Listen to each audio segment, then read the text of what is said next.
Em 5 de outubro de 1988, foi promulgada a atual Constituição da República Federativa do Brasil. Ela que é considerada um marco no processo de redemocratização nacional. Ela promoveu a ampliação das liberdades civis e das garantias individuais. Também retomou as eleições diretas e implementou mecanismos para evitar abusos de poder do Estado. Em seu artigo 127, atribuiu ao Ministério Público a função de defesa da sociedade em regime democrático. Hoje, para falar sobre esse tema, nós vamos entrevistar o promotor de justiça Emerson Garcia, ele que é consultor jurídico do MPRJ. Olá, doutor Emerson, seja muito bem-vindo ao MP Cidadão, é um prazer recebê-lo. Olá, o prazer é todo meu. Doutor, eu inicio esse bate-papo pedindo para o senhor explicar um pouquinho em que contexto nasce o Ministério Público. Essa pergunta ela apresenta variações conforme o tempo e o lugar de análise. O que é o Ministério Público hoje não é o mesmo que ele era 200 anos atrás e muito menos o que era, teoricamente, há 1000 anos atrás. Sim. A instituição tem apresentado muitas variações. Normalmente, a origem do Ministério Público é associada a dois pilares básicos: a representação dos interesses de um soberano e a persecução penal. Na Roma Antiga, nós tínhamos agentes específicos incumbidos da acusação penal. No momento que a ação popular caiu em desuso, a ação popular é um mecanismo utilizado em que qualquer pessoa do povo poderia realizar a acusação penal. Com a diminuição dos direitos políticos em um determinado período da Roma Antiga, ninguém mais teve interesse em exercer essa atribuição e aí passamos a ter agentes com essa atribuição. No Egito Antigo também tivemos agentes com interesse e competência para representar os interesses do rei e em algum momento da história todos os países do mundo tiveram essa dicotomia. Agentes que representavam os interesses do soberano e agentes que realizavam a acusação penal. Normalmente, a origem do Ministério Público é associada ao direito francês, com as ordenações de Filipe o Belo no início do século XIV. Ali nós passamos a ter os procuradores do rei, que passaram a representar os interesses do soberano junto aos magistrados. Os magistrados, os juízes naquela época, atuavam como longa-manos do rei. Então o rei poderia destituí-los a qualquer momento quando melhor lhes aprovesse. Esse quadro só começou a ser alterado no século XVIII, em que os juízes passaram a ter independência. E aí surgiu o poder judiciário, inicialmente na Inglaterra, com o Act of Settlement de 1701, em que os juízes passaram a ter uma autonomia existencial em relação ao rei. Eles não mais seriam demissíveis ad libitum do soberano. Então, no momento em que nós passamos a ter o surgimento de um poder judiciário, a necessidade dos interesses do soberano serem representados junto a esse poder judiciário e, paralelamente, o exercício da persecução penal, o ajuizamento da ação penal, nós tivemos a formação do arquétipo básico do Ministério Público. Então, a semente mais próxima que é atribuída é no início do século XIV, com as ordenações de Filipe o Belo. Tivemos os procuradores do rei. Cerca de 150 anos depois, eles passaram a exercer também a persecução penal. E com a separação da função judiciária da função executiva, se sedimentou a necessidade e a importância do Ministério Público, que acumulava duas funções bem diferentes. Uma, ele representava os interesses do soberano, que nem sempre são os interesses da coletividade.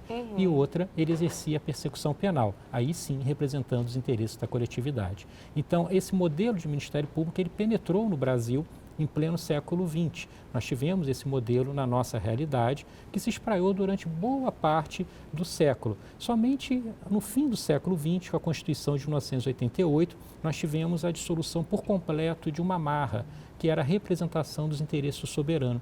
Com a Constituição de 1988, o Ministério Público deixou de representar os interesses do soberano. Ainda tivemos uma pequena norma de transição em relação ao Ministério Público Federal, até que a Advocacia Geral da União fosse estruturada, mas em relação ao Ministério Público Estadual, isso já tinha sido dissolvido com a Lei Complementar número 40 de 1981. Então, no nosso modelo, o Ministério Público ele continuou representando os interesses do soberano durante boa parte do século XX, exercendo a persecução penal e, paralelamente, começou a ter agregadas outras atribuições que robusteceram a instituição e a distanciam de todos os modelos da antiguidade. Perfeito, doutor. Agora, qual a função constitucional atual do Ministério Público e, em especial, do MPRJ? O Ministério Público ele tem atribuições oceânicas. São muitas atribuições que a instituição exerce. O arquétipo básico da instituição ele está previsto no artigo 127 da nossa Constituição, quando diz que incumbe ao Ministério Público a defesa do regime democrático, dos interesses sociais e dos interesses individuais indisponíveis. Essa tríplice vertente do Ministério Público, ela é detalhada no artigo 129, que fala das atribuições da instituição. E ali nós temos as atribuições básicas, que são o exercício da ação penal, a defesa dos interesses difusos, que são aqueles que interessam a todos nós, mas não pertencem a ninguém em particular, como o meio ambiente, a defesa de interesses coletivos, que pertencem a uma coletividade passível de ser identificada. Sim. Então, o Ministério Público atua na defesa do consumidor e diversos outros interesses. A persecução penal continua a ser uma atribuição da instituição e ela também controla a legalidade, a juridicidade na atuação dos poderes constituídos, muitas vezes requerindo responsabilidades. Então, o Ministério Público atua na defesa da coletividade, protegendo interesses difusos e coletivos. A instituição, ela atua na persecução penal, que é o arquétipo básico e clássico que definiu o Ministério Público durante boa parte da sua existência, e ele ainda apura a responsabilidade dos governantes, o que dá um colorido diferente à instituição. Ela pertence às estruturas estatais de poder, mas ela perquire responsabilidade no âmbito das estruturas estatais de poder. Então, ela é um órgão do Estado que zela pela juridicidade no âmbito dos órgãos do Estado. Então, é um órgão que busca controlar esses órgãos do Estado para que eles permaneçam adstritos à juridicidade, respeitando a Constituição e as leis em geral. Perfeito, doutor. Acho que o senhor até tinha começado a mencionar, mas eu acho que vale a pena a gente voltar nesse assunto. O que é a promulgação da Constituição de 88, ela representou para o Ministério Público? Quais as principais alterações trazidas pela Carta Magna? O Ministério Público, ele era objeto de previsões tímidas nas constituições pretéritas. A Constituição Imperial de 1824 não fazia referência à existência de uma instituição, o Ministério Público, fazia menção ao Procurador-Geral, por exemplo, que era escolhido entre os membros do Supremo Tribunal de Justiça, era o nome dado à instituição no Império. Com a Constituição de 1891, nós começamos a ter o aflorar do Ministério Público enquanto instituição. Nós passamos a ter uma estrutura que tinha chefe e subordinados. A Constituição de 1934, ela atribuiu um capítulo específico ao Ministério Público. A de 1937, a ele não se referiu. A de 1946, inseriu o Ministério Público entre os órgãos de cooperação estatais, a exemplo do Tribunal de Contas. A Constituição de 1967 inseriu o Ministério Público dentro do Poder Judiciário. E a de 1969, a emenda constitucional número 1, inseriu o Ministério Público dentro do Poder Executivo. A de 1988 previu que o Ministério Público era uma função essencial à Justiça. Então, ela deixou o Ministério Público deliberadamente ao lado das demais estruturas estatais de poder. Isso gera muita confusão, às vezes, na realidade brasileira. Porque quando nós nos reportamos até a nossa formação no ensino fundamental, nós aprendemos que existem três poderes: Exato. O Executivo, o Legislativo e o Judiciário. Ora, se nós temos três poderes, e essa é a fórmula adotada no artigo 2º da nossa Constituição de 1988, onde estaria o Ministério Público? Sim. O Ministério Público tem que estar dentro de um deles. Então, pensa-se assim, como o Ministério Público não julga, não edita a lei, e ele executa a lei, ele está dentro do Poder Executivo.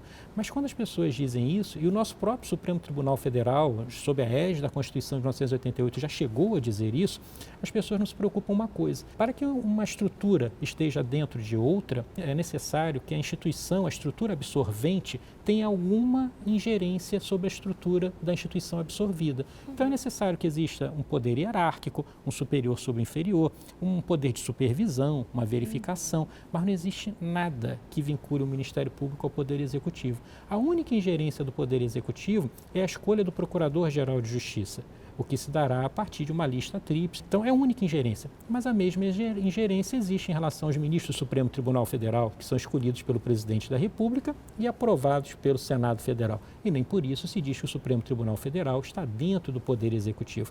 Melhor teria andado a nossa ordem constitucional se, como a Constituição Portuguesa de 1976, fizesse menção não a poderes, mas a órgãos de soberania. Porque há muito se percebeu que há mais órgãos de soberania do que os poderes clássicos idealizados por Montesquieu. Então, o Ministério Público hoje, ele é um órgão constitucionalmente autônomo. Ele está fora dos poderes do Estado, independente, como hoje a Defensoria Pública o é, o Tribunal de Contas. Ele está fora, ele não está dentro. Então, a Constituição, ela sedimentou isso. Em relação ao Ministério Público Estadual, ela sedimentou o que já havia sido inicialmente previsto na Lei Complementar número 40 de 1981. Ela deixou claro que o exercício da ação penal era privativo do Ministério Público, ampliou suas atribuições nas esferas dos interesses difusos e coletivos, reconheceu a autonomia financeira, administrativa, funcional da instituição. E quando nós temos previsões constitucionais, isso reforça em muito o nível de obrigatoriedade daqueles comandos, porque eles não podem ser mais alterados com a facilidade de outrora, de acordo com o interesse das maiorias ocasionais. Então, o Ministério Público, com a Constituição de 1988, ele passou a ter um perfil constitucional detalhado que jamais teve na história do Brasil. Daí a importância dessa ordem constitucional para a instituição, para o modelo que conhecemos hoje. Perfeito, doutor. Agora, quais são as garantias asseguradas pela Constituição Federal ao Ministério Público? O Ministério Público, ele goza de garantias bem semelhantes às da magistratura. Nós temos ali a garantia da irredutibilidade de subsídios, a remuneração dos membros não pode ser reduzida. A nossa ordem constitucional permite que sejam, às vezes, utilizados estratagemas para alcançar objetivos similares, como, por exemplo, não reajustar a remuneração no momento em que haja inflação. Então, o que se entende é que não se pode reduzir, mas ninguém é obrigado a aumentar. Então, se tivermos inflação e não houver aumento, alcança-se um resultado bem similar. Sim. A instituição tem a garantia da vitaliciedade. Os seus membros somente podem perder o cargo a partir de uma sentença judicial transitada em julgado. Então, isso dá uma garantia maior. Os servidores, em geral, perdem o cargo no processo administrativo. Os membros do Ministério Público, a exemplos da magistratura, somente perdem o cargo numa sentença judicial transitada em julgado. Eles têm a garantia da inamovibilidade, não podem ser mudados de lugar, a não ser que haja decisão de um órgão colegiado competente, interno ou Conselho Nacional do Ministério Público, a partir de uma situação de interesse público que o justifique, assegurada ampla defesa. Então, essa tríplice garantia, a da vitaliciedade, da irredutibilidade de subsídios e da inamovibilidade, busca fazer com que um membro possa exercer livremente o seu juízo de valor a respeito da realidade do direito sem influências exógenas. Perfeito, doutor. Agora vamos voltar um pouquinho no assunto dos princípios institucionais do Ministério Público, né? Quais são eles e por que eles são importantes? Os princípios institucionais do Ministério Público, já consagrados em momento anterior e incorporados à Constituição de 1988, são a independência funcional, a unidade e a indivisibilidade. A independência funcional diz que o membro do Ministério Público ele pode valorar livremente os fatos e o direito e, a partir daí, alcançar as suas conclusões. Ele não está subordinado a nenhuma estrutura superior em relação a esse juízo de valor. Se alguma estrutura superior não concordar com esse juízo de valor, terá que adotar outro, mas não pode determinar que ele o faça. Ele tem liberdade para analisar a realidade, analisar o direito e verificar qual é a melhor solução. Então, o membro do Ministério Público, ele tem essa independência funcional e a instituição tem uma autonomia funcional em relação às demais. A Constituição estabelece essa distinção de termos: autonomia funcional para o Ministério Público e independência funcional para os membros. A autonomia diz que a instituição é livre em relação a outros e a independência busca circunscrever a temática na pessoa de cada membro, que avalia livremente os fatos e o direito. A unidade, ela expressa que o Ministério Público é uno, é um único Ministério Público, ainda que ele acompanhe a forma federativa de Estado. Então, nós temos o Ministério Público da União e o Ministério Público dos Estados. Não temos um Ministério Público municipal, a exemplo de não termos um Poder Judiciário municipal, mas temos essa unidade entre as instituições, todas buscam os mesmos objetivos e não é incomum que as instituições, principalmente considerando as estaduais e o Ministério Público da União, venham atuar na mesma relação processual. Então, o Ministério Público Estadual, por exemplo, ele atua junto aos juízes, ao Tribunal de Justiça, e quando essa causa é elevada a Brasília, também nós teremos atuação do Ministério Público Federal, no âmbito Superior Tribunal de Justiça ou do Supremo Tribunal Federal, como órgão interveniente. Ele intervém numa ação que é conduzida pelo Ministério Público Estadual. Ele emite a sua opinião, o que lhe parece adequado. Então, a unidade diz que nós temos uma única instituição. O maior desafio contemporâneo que nós temos é compatibilizar a unidade com a independência funcional. Porque se nós somos uma única instituição, como justificar que tenhamos vários juízos de valor dentro dela mesmo? Um grande promotor, Roberto Lira, que chegou a ser ministro da Educação, um grande jurista, e dizia que a unidade é um princípio sem sentido definido. Porque como nós podemos ter unidade se temos variações de entendimento? A forma de compatibilizar isso é nós temos uma unidade no plano administrativo e uma independência no plano funcional. Então, a unidade diz que a instituição instituição é estruturada, conforme qualquer estrutura orgânica baseada no princípio hierárquico, mas na atuação funcional prevalece a independência funcional. E a indivisibilidade obsta que as funções do Ministério Público sejam atribuídas a outras estruturas de poder ou que novos ministérios públicos surjam a partir de uma matriz constitucional sem que sejam alcançados por essa unidade. Então, a instituição é única e não pode ser dividida. E, na sua atuação, os seus membros têm independência funcional para analisar os fatos e chegar às conclusões de acordo com a ordem jurídica. Perfeito, doutor. O MP Cidadão vai para um rápido intervalo. Não saia daí, voltamos em instantes.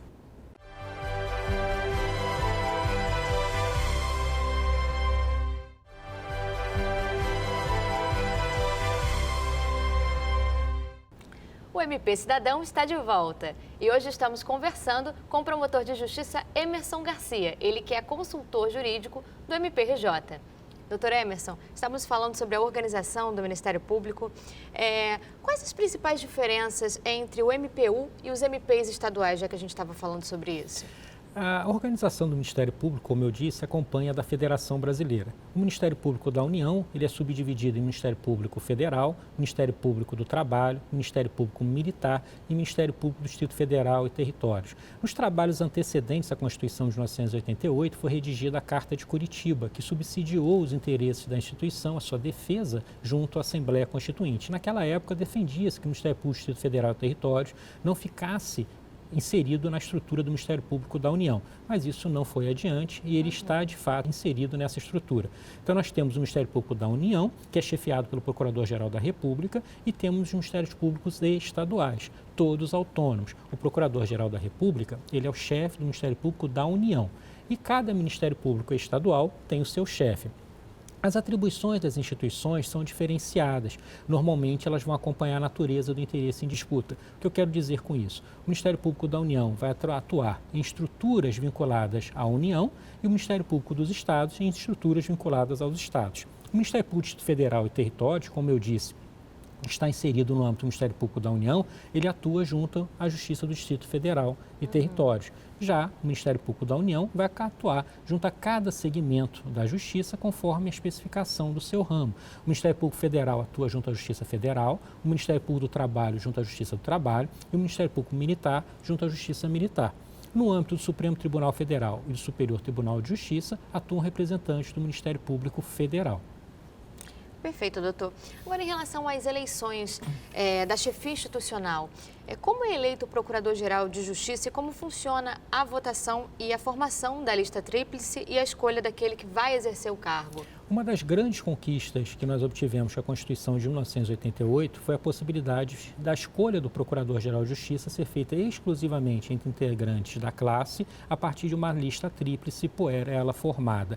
Hoje, a classe forma entre seus integrantes uma lista composta por 3 nomes. Os 3 nomes mais votados numa eleição interna são encaminhados ao Poder Executivo, ao chefe do Poder Executivo, no caso o governador do Estado, e ele tem a liberdade para escolher entre um desses 3 nomes aquele que chefiará a instituição no biênio subsequente. No âmbito do Ministério Público da União, não há essa amarra para o Presidente da República. O Presidente da República, ele pode escolher qualquer nome da classe para chefiar a instituição por um biênio.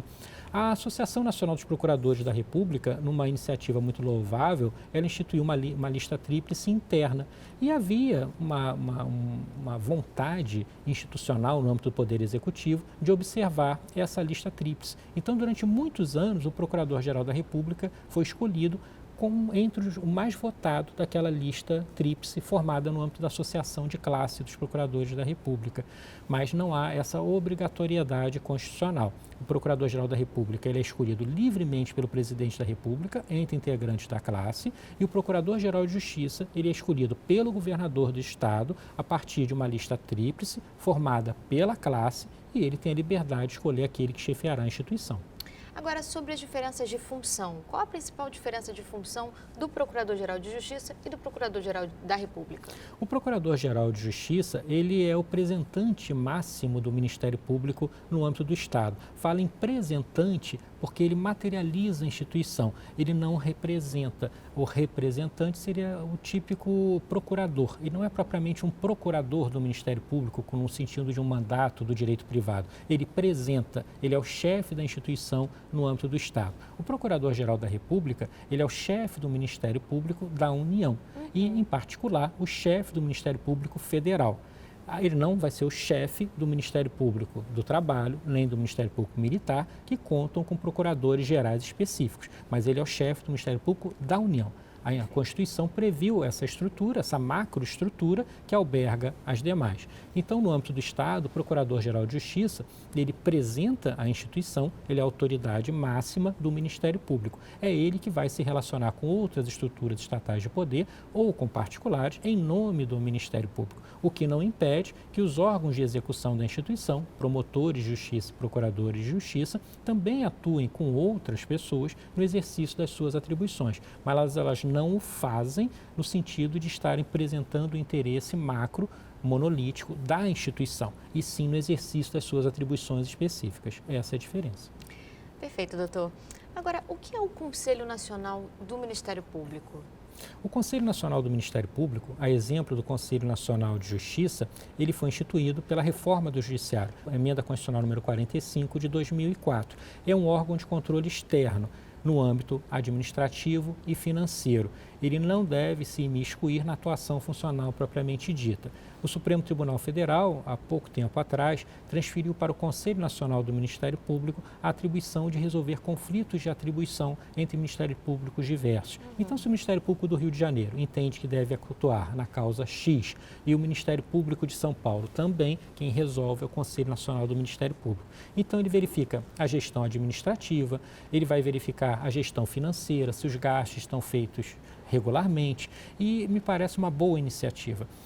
Remonta a Lord Acton a percepção de que todo poder corrompe e o poder absoluto corrompe absolutamente. Então, quando nós temos uma estrutura que possa realizar esse controle, isso contribui para que haja uma rigidez na atuação do Ministério Público brasileiro, que é muito importante. O Ministério Público, ele precisa não só aparentar, mas ser um prosélito da juridicidade. Então, o Conselho Nacional do Ministério Público é uma estrutura orgânica de previsão constitucional que realiza esse controle externo. Tem uma composição híbrida, é composto de membros do Ministério Público, membros indicados por órgãos do Poder Judiciário, do Poder Legislativo, e é presidido pelo Procurador-Geral da República. Então, essa estrutura orgânica realiza esse controle externo, mas não sob o prisma funcional, apenas administrativo e financeiro. Certo. Agora, doutor, nós falamos do MPU, falamos dos MPs estaduais e a Defensoria Pública, onde é que entra, né? Qual a diferença? A Defensoria Pública, ela apresenta um importante papel no âmbito das estruturas estatais de poder. Ela é ontologicamente vocacionada à defesa dos hipossuficientes. Mesmo quando ela atua na defesa dos interesses difusos e coletivos, foi entendimento dos tribunais que deve haver um tangenciamento de algum interesse dos hipossuficientes. São aquelas pessoas que não podem custear um processo para defender seus próprios interesses. A grande diferença do Ministério Público para a Defensoria é que a Defensoria ela atua nos interesses dos hipossuficientes de caráter disponível. Então, se uma pessoa, por exemplo, tem uma dívida em relação a outra e quer discutir o valor da dívida, a Defensoria Pública pode ajuizar uma ação dessa natureza. O Ministério Público não, o interesse é disponível. Agora, se uma pessoa estiver sem alimentos e precisar de alimentos, digamos, do Estado, uma assistência social, a Constituição expressamente autoriza que o Ministério Público tutele os interesses individuais indisponíveis, como a vida. Então, a Defensoria ela é vocacionada à defesa dos hipossuficientes, mesmo que atue na tutela dos interesses difusos e coletivos, como entendeu o Supremo Tribunal Federal, deve haver um ponto de contato com os interesses dessa categoria. É essencial, principalmente numa realidade social como a nossa, em que milhões de pessoas estão tangenciando a linha da pobreza ou da miséria, que tenhamos uma estrutura de poder que possa levar seus anseios ao Poder Judiciário. O Ministério Público pode fazê-lo, mas em caráter coletivo. A Defensoria pode e deve fazê-lo, muitas vezes em caráter individual. Essa é a grande diferença. Certo. Agora, doutor, sobre as atribuições de um promotor de justiça. como que é o dia a dia de um promotor de justiça? Há exemplos das atribuições do Ministério Público que são oceânicas, as de um promotor de justiça também o são. Ele atua em diversas áreas de vital importância para a coletividade, para a nossa vida em particular. Se nós pudéssemos, de uma forma bem sintética, resumir a atuação de um promotor de justiça, nós poderíamos colocar, de um lado, a atribuição penal. O promotor de justiça ele vai exercer a persecução penal em todos os crimes de competência da Justiça Estadual, então isso é uma atribuição enorme, combate à criminalidade. E, fora o combate à criminalidade, nós temos a atribuição extrapenal. E aí nós temos a segmentação em diversas áreas de atuação que alcançam a nossa vida desde a infância e a juventude. O Ministério Público tutela a infância e a juventude, quer individualmente, quando os interesses da criança, do adolescente sejam postos em risco pelos próprios pais, pela sociedade ou pelo Estado, quer coletivamente, alcançando as crianças, os adolescentes em geral. Nós avançamos para diversos setores da nossa vida. Toda vez que nós tivermos um interesse indisponível sendo discutido, nós vamos ter a atuação de um membro do Ministério Público. Nós temos interesses difusos e coletivos, atuação no meio ambiente, no consumidor, na ordem urbanística. Em diversas áreas nós teremos a atuação do Ministério Público. E hoje, uma área de singular importância é a proteção do patrimônio público. O Ministério Público ele busca zelar pelo patrimônio público, busca responsabilizar os agentes públicos que, caminhando em norte contrário à juridicidade, aos interesses da coletividade, de alguma forma vilipendiem esse patrimônio público. E numa fase mais provecta da vida, o Ministério Público ele protege o idoso também.